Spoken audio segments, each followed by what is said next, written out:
ಇಲ್ಲಿದ್ದಂತ ಉಸ್ತುವಾರಿ ಸಚಿವರ ಆಸ್ತಿ ಮೇಲಾಗ್ತಾ ಇದೆ. ನಮ್ಮ ಬಡವರಿಗೆ ಯಾರು ನೌಕರಿ ಸಿಗ್ತಾ ಇಲ್ಲ. ನಮ್ಮ ಗುಲ್ಬರ್ಗ ಯೂನಿವರ್ಸಿಟಿ ಅಕ್ರಮದ ಗೂಡಾಗಿದೆ. 2 ಸೆಮಿಸ್ಟರ್ಗಳ B.Ed ಪದವೀಧರ ವಿದ್ಯಾರ್ಥಿಗಳ ರಿಸಲ್ಟ್ ಕೊಟ್ಟಿಲ್ಲ ಸ್ವಾಮಿ.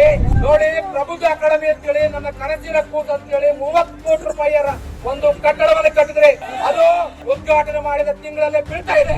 ಪ್ರೆಸ್ ಮೀಟ್ ಮಾಡೋದನ್ನ ಬಿಟ್ಟು ಅಭಿವೃದ್ಧಿ ಮಾಡೋದ್ರ ಕಡೆ ಗಮನ ಹರಿಸಬೇಕು.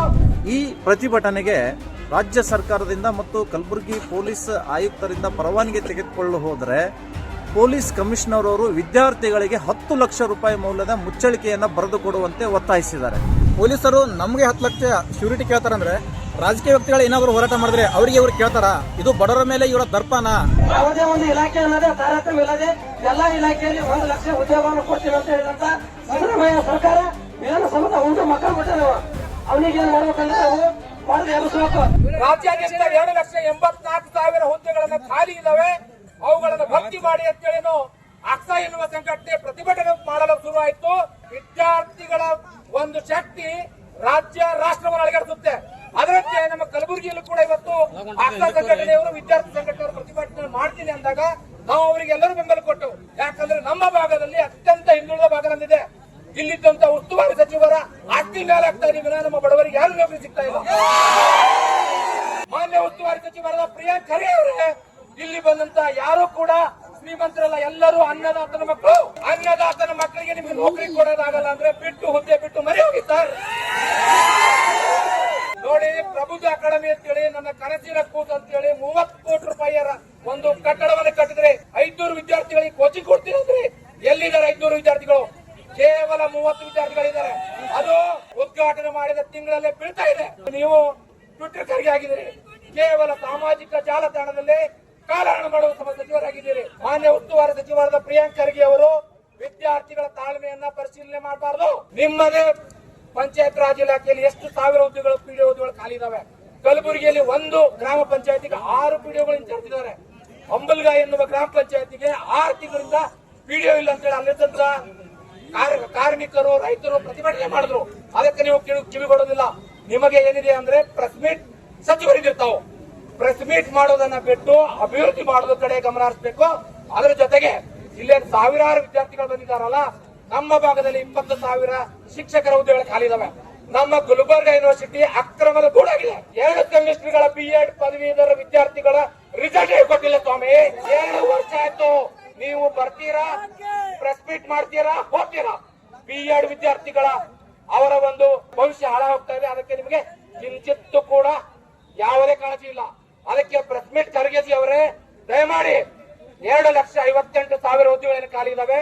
53,000 ಹುದ್ದೆಗಳನ್ನು ನೀವು ನೋಟಿಫಿಕೇಶನ್ ಮಾಡ್ತೀವಿ ಅಂತಿದ್ರೆ ಕೂಡಲೇ ಮಾಡಬೇಕು. ಅದರ ಜೊತೆಗೆ ಪ್ರಬುದ್ಧ ಅಕಾಡೆಮಿಯಲ್ಲಿ 500 ವಿದ್ಯಾರ್ಥಿಗಳಿಗೆ ಪೂರ್ವಭಾವಿ IAS ಮತ್ತು KS ಪೂರ್ವಭಾವಿ ತರಬೇತಿಗಾಗಿ ಸುಸಜ್ಜಿತವಾದ ಕಟ್ಟಡ ಇದೆ ಅಂತೀರಾ, ಅದು ಬೀಳ್ತಾ ಇದೆ. ನಿಮ್ಮದೇ ಭ್ರಷ್ಟ ಇಂಜಿನಿಯರ್ಗಳು ಕಟ್ಟಿದ ಕಟ್ಟಡ ಬೀಳ್ತಾ ಇದೆ ಸ್ವಾಮಿ. ನೀವು ಕೇವಲ ಒಬ್ಬ ಇಂಜಿನಿಯರ್ ಅನ್ನು ಸಸ್ಪೆಂಡ್ ಮಾಡಿದಿರಿ. ಆದ್ರೆ ನಿಮ್ಮ ಆಜುಬಾಜುದವರು ಹೇಳ್ತಾ ಇದ್ದಾರೆ ಅಲ್ಲಿ ವಿದ್ಯಾರ್ಥಿಗಳು ಕಡಿದಾರಂತ. ನಮ್ಮ ವಿದ್ಯಾರ್ಥಿಗಳು ದೇಶ ಕಟ್ಟುವ ವಿದ್ಯಾರ್ಥಿಗಳಿದ್ದಾರೆ. ಯಾವುದೇ ಬಿಲ್ಡಿಂಗ್ ಕಡುವ ವಿದ್ಯಾರ್ಥಿಗಳು ನಮ್ಮ ವಿದ್ಯಾರ್ಥಿಗಳಲ್ಲ. ಮಾನ್ಯ ಜಿಲ್ಲಾಧಿಕಾರಿಗಳು ಬಂದಿಲ್ಲ ಮನವಿ ಸ್ವೀಕಾರ ಮಾಡ್ಬೇಕು. ಯಾಕಂದ್ರೆ ನಿಮಗೆ ಒಂದು ಎನೆಯ ಫೈಲ್ ಇಂದು ಎನೆಯ ಅನುಮೋದನೆ ಮಾಡಲು ಹೊಲಕ್ಕೆ ಹೋಗಿ ಫೈಲ್ ಹಿಡಿಯಕ್ಕೆ ಟೈಮ್ ಇರುತ್ತೆ. ವಿದ್ಯಾರ್ಥಿಗಳ ಪ್ರತಿಭಟನೆಗೆ ಲೆಟರ್ ತಗೋಕ್ಕಾಗಲ್ವ ನಿಮ್ಗೆ? ಹಾಗಾಗಿ ಮಾನ್ಯ ಉಸ್ತುವಾರಿ ಸಚಿವರಿಗೆ ನೀವು ಟ್ವಿಟರ್ ಖಾತೆ ಖರ್ಗೆ ಆಗೋದನ್ನು ಬಿಟ್ಟು ಈ ವಿದ್ಯಾರ್ಥಿಗಳಿಗೆ, ಇಲ್ಲಿ ಬಂದಂತ ಅನ್ನದಾತನ ಮಕ್ಕಳ ವಿದ್ಯಾರ್ಥಿಗಳಿಗೆ ನ್ಯಾಯ ಕೊಡಿಸುವ ಕೆಲಸ ಮಾಡ್ಬೇಕು. ಇನ್ನೊಂದು ವಿಷಯ ಹೇಳ್ತೇನೆ. ಅಕ್ಸಾ ಸಂಘಟನೆಯವರು ಕಲಬುರಗಿಯಲ್ಲಿ ಪ್ರತಿಭಟನೆ ಮಾಡ್ತೇವೆ ಅಂದಾಗ ನಮ್ಮ ಕಲಬುರಗಿಯ ಆಯುಕ್ತರು ಅವರಿಗೆ ಕರೆದು ಹೇಳ್ತಾರೆ 10 ಲಕ್ಷ ರೂಪಾಯಿ ಬಾಂಡ್ ಕೊಡು ಅಂತೇಳಿ. ಮಾನ್ಯ ಕಲಬುರಗಿ ಆಯುಕ್ತರೇ, ನೀವು ಸಂವಿಧಾನದ ವಿರೋಧ ನಡೆಯೋಣ ಅಂತ ತರ್ತಾ ಇದ್ದೀರಿ. ಯಾಕಂದ್ರೆ ನಮ್ಮ ಸಂವಿಧಾನದ ಮೂಲಭೂತ ಹಕ್ಕಿದೆ ಪ್ರತಿಭಟನೆ ಮಾಡೋದು. ಅದರಲ್ಲಿ ಸ್ಪೆಷಲಿ ವಿದ್ಯಾರ್ಥಿಗಳ ಹಕ್ಕಿದೆ. ಅವರಿಗೆ ನ್ಯಾಯ ಕೊಡಿಸುವ ಕೆಲಸ ನೀವು ಮಾಡ್ಬೇಕು. ಅದನ್ನೇ ಬಿಟ್ಟು 10 ಲಕ್ಷ ಬಾಂಡ್ ಕೊಡಿ ಅಂತೇಳಿ ಯಾರ್ದೋ ಉಸ್ತುವಾರಿ ಸಚಿವರು ಮಾತನ್ನ ಕೇಳಿ ಅವರ ಅಡಿಯಲ್ಲಿ ಕೆಲಸ ಮಾಡ್ತಾ ಇದ್ದಾರೆ. ಇದಕ್ಕೆ ನನ್ನ ಧಿಕ್ಕಾರ ಇದೆ.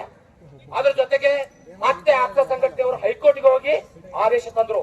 ನಾವು ಪೂಜೆ ಮಾಡ್ಬೇಕಾದ್ರೆ ಹೈಕೋರ್ಟ್ ಹೋಗ್ಬೇಕಾಗಿದೆ, ನಮಗೆ ನೌಕರಿ ಬೇಕಂದ್ರೆ ಹೈಕೋರ್ಟ್ ಹೋಗ್ಬೇಕಾಗಿದೆ. ಎಲ್ಲಿ ಹೋಗಿದೆ ನಮ್ಮ ಆಡಳಿತ ವ್ಯವಸ್ಥೆ ಅಂತ ನಾವು ನೋಡ್ಬೇಕಾಗಿದೆ. ಕಲಬುರಗಿಯಲ್ಲಿ ಅಖಿಲ ಕರ್ನಾಟಕ ರಾಜ್ಯ ವಿದ್ಯಾರ್ಥಿಗಳ ಸಂಘ ಉದ್ಯೋಗಕ್ಕೆ ಆಗ್ರಹಿಸಿ ರಾಜ್ಯ ಸರ್ಕಾರದ ವಿರುದ್ಧ ನಿರಂತರವಾಗಿ ಪ್ರತಿಭಟನೆ ಮಾಡ್ತಾ ಅದು ಕಲಬುರಗಿಯಲ್ಲಿ ಕೂಡ ಇವತ್ತು ಮುಂದುವರಿತಾ ಇದೆ.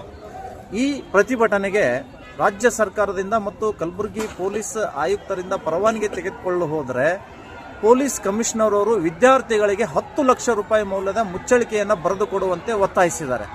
ಇದನ್ನ ಖಂಡಿಸಿ ವಿದ್ಯಾರ್ಥಿಗಳ ಸಂಘ ಕರ್ನಾಟಕದ ಕಲಬುರಗಿ ಹೈಕೋರ್ಟ್ ಪೀಠ ಮೆಟ್ಲೇರಿ ಹೈಕೋರ್ಟ್ ಪೀಠದಿಂದ ಇವತ್ತು ಪರವಾನಗಿಯನ್ನು ತಂದು ಬಹಳ ದೊಡ್ಡ ಪ್ರತಿಭಟನೆಯನ್ನು ಮಾಡ್ತಾ ಇದ್ದಾರೆ.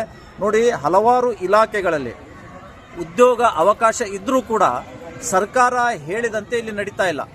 ಸಾವಿರಾರು ಹುದ್ದೆಗಳು ಇವತ್ತು ಪೊಲೀಸ್ ಇಲಾಖೆಯಲ್ಲಿ, ಪಂಚಾಯತ್ ರಾಜ್ ಇಲಾಖೆಯಲ್ಲಿ, ಕೃಷಿ ವಿಶ್ವವಿದ್ಯಾಲಯ ಮತ್ತು ಕ್ರೀಡಾ ಇಲಾಖೆಯಲ್ಲಿ ಖಾಲಿ ಇದ್ರೂ ಕೂಡ ಅದನ್ನ ಭರ್ತಿ ಮಾಡಿಕೊಳ್ಳದೇನೆ ಸರ್ಕಾರ ನಿರ್ಲಕ್ಷ್ಯ ವಹಿಸ್ತಾ ಇದೆ. ಮೊದಲು ಆಶ್ವಾಸನೆ ಕೊಟ್ಟಿದೆ, ನಾವು ಭರ್ತಿ ಮಾಡ್ಕೊಳ್ತೀವಿ ಅಂತ, ಮತ್ತು ಬಜೆಟ್ನಲ್ಲಿ ಘೋಷಣೆ ಮಾಡಿದೆ. ಇಲ್ಲಿಯವರೆಗೂ ಕೂಡ ಆಹ್ವಾನವನ್ನು ಕೊಟ್ಟಿಲ್ಲ. ಇದು ಅತ್ಯಂತ ಖಂಡನೀಯ.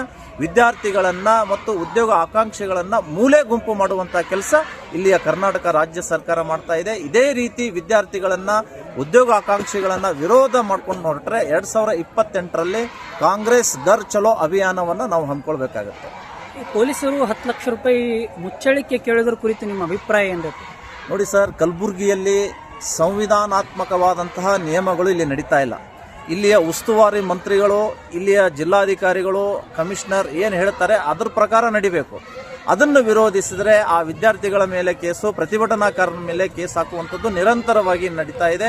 ಇಲ್ಲಿ ಏನೇ ಕೆಲಸ ಮಾಡಬೇಕಾದ್ರೆ, ಏನೇ ಪ್ರತಿಭಟನೆ ಮಾಡಬೇಕಾದ್ರೂ ಕೂಡ ನಾವು ಹೈಕೋರ್ಟ್ಗೆ ಹೋಗಿ ಪರವಾನಗಿಯನ್ನು ತೆಗೆದುಕೊಂಡು ಬರುವಂತಹ ಒಂದು ದುಸ್ಥಿತಿ ನಮ್ಮ ಕಲಬುರಗಿಯಲ್ಲಿ ನಿರ್ಮಾಣ ಆಗಿದೆ. ಇದಾಗಬಾರ್ದು. ಇದಾಗಿದ್ರೆ ನಾಗರಿಕರ ಆಕ್ರೋಶವನ್ನು ಎದುರಿಸಬೇಕಾಗುತ್ತೆ ಈ ಸರ್ಕಾರ ಅಂತ ನಾನು ಹೇಳಿಕೆ ಬಯಸ್ತಾ ಇದ್ದೀನಿ. ವಿದ್ಯಾರ್ಥಿಗಳ ಪ್ರತಿಭಟನೆಗೆ ಪೊಲೀಸರು 10 ಲಕ್ಷ ರೂಪಾಯಿ ಶ್ಯೂರಿಟಿ ಕೇಳಿದ್ರು ಮೊದಲು.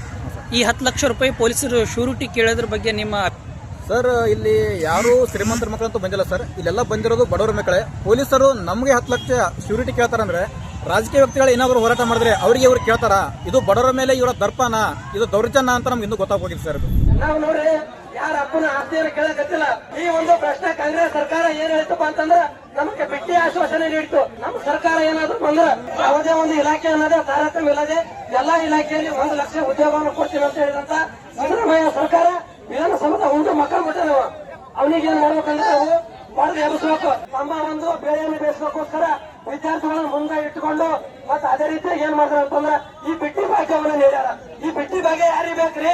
ಸರ್ಕಾರ ಜೈ ಅಂತೀವಲ್ಲ, ಮೊದಲು ನಮ್ಮ ತಪ್ಪು.